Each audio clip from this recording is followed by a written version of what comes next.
How important is it to have an optimised payments page to ensure a successful shopping festival season?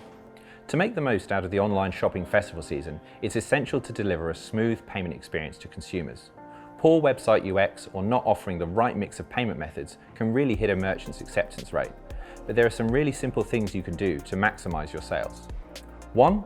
Analyse any existing data carefully. Understand your consumers' behaviour and their preferences when it comes to payments. You can always ask your PSP for help with this. 2. Ensure that you have the right payment methods available for your target consumers. Only offering cards in some markets is not always the answer. And 3. Test your technical setup. Make sure your payment methods work flawlessly and that they can handle big spikes in volume. Attention to detail before and during these events is key, and it's often the small things that have the biggest impact on a successful transaction.